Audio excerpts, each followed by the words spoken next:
আসসালামু আলাইকুম প্রিয় বন্ধুরা, শখ ও স্বাদের পক্ষ থেকে সবাইকে জানাচ্ছি অনেক অনেক শুভেচ্ছা। আশা করছি সবাই ভালো আছেন। প্রিয় বন্ধুরা, চলে আসলাম নতুন আরেকটি রেসিপি নিয়ে আপনাদের মাঝে। মিষ্টি আলুর পাকোড়া বা মিষ্টি আলুর চপ। এটা খেতে ভীষণ মজা আর বানানো খুব সহজ। আর মিষ্টি আলুর গুণাগুণ সম্পর্কে তো আপনারা কম বেশি সবাই জানেন।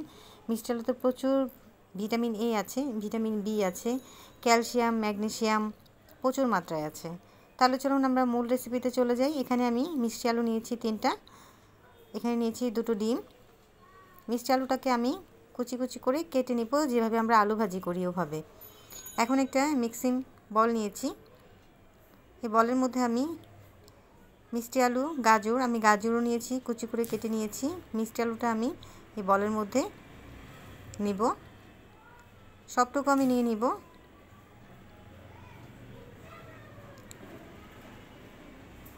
এখন মিষ্টি আলুর সাথে অ্যাড করব গাজর 1 বাটি পরিমাণ।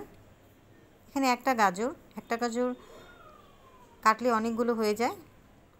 গাজরও প্রচুর পরিমাণ ভিটামিন আছে, আপনারা জানেন, প্রচুর খাদ্য পুষ্টিগুণ আছে। এখানে নিয়েছি পেঁয়াজ কলি,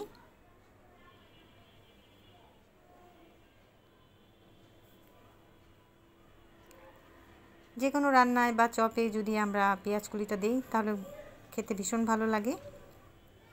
এখন অ্যাড করব লবণ পরিমাণ মতো, আপনারা স্বাদ অনুযায়ী পরিমাণ মতো দিবেন। অ্যাড করব হলুদের গুঁড়ো, অ্যাড করব চিলি ফ্লেক্স। আমি চিলি ফ্লেক্সটা একটু বেশি দিয়েছি। দিয়ে দিলাম ডিমটা আমি ফাটিয়ে রেখেছি আগে থেকেই। আপনারা যদি ঝাল বেশি খান সেক্ষেত্রে মরিচটা বেশি দিবেন, আর যদি কম খান সেক্ষেত্রে কম দিবেন।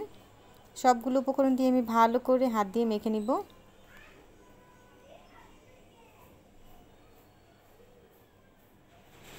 আমি ভালো করে মেখে নিচ্ছি। সবগুলো উপকরণ থেকে পানি বের হয়েছে। এখন আমি অ্যাড করছি ম্যাগি মশলা, বা আপনারা যে কোনো চাট মশলা ব্যবহার করতে পারেন। এখানে চাট মশলা বা ম্যাগি মশলাটা ইউজ করলে এখানে খুব মজা লাগে, চপটা খেতে ভালো লাগে। আর আপনারা যদি মশলা না দিতে চান তাহলেও কোনো সমস্যা নেই, এটা না দিয়েও খেতে পারেন। এখানে অ্যাড করলাম চালের গুঁড়ো, 1 কাপ পরিমাণ চালের গুঁড়ো দিব আমি। অল্প অল্প করে বারবার নেড়েচেড়ে অ্যাড করব। আবারও দিচ্ছি চালের গুঁড়োটা দিয়ে ভালো করে হাত দিয়ে মেখে নিব। সবগুলো মিশ্রণ একসাথে ভালো করে মেখে নিতে হবে, যেন মশলাটা সবগুলো উপকরণের গায়ে প্রবেশ করতে পারে। আমার মাখা হয়ে গেছে। এর মধ্যে আমি চুলায় একটা ফ্রাই প্যান বসিয়েছি, তার মধ্যে দিয়ে দিয়েছি পর্যাপ্ত পরিমাণ তেল। তেলটা গরম হয়ে আসলে আমি তার মধ্যে ছেড়ে দিব এক এক করে পাকোড়াগুলো।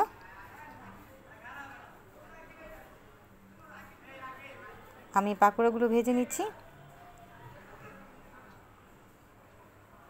আমি সম্পূর্ণ ফ্রাই প্যানে ভরে দিয়ে দিব। চুলার জালটা মিডিয়াম আঁচে রেখেছি।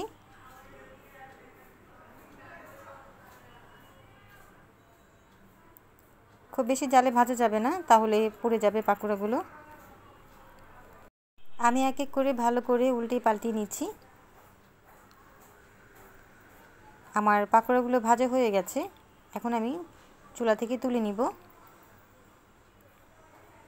আমি একটা সার্ভিং ডিশে টিস্যু দিয়ে নিয়েছি। টিস্যু দিলে তেলগুলো পাকোড়ার গা থেকে কিছুটা শুষে নেয়। তেল ঝরিয়ে নিব।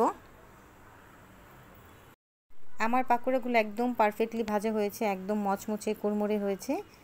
আমি পাকোড়াগুলোকে একটি সার্ভিং ডিশে সার্ভ করে নিব।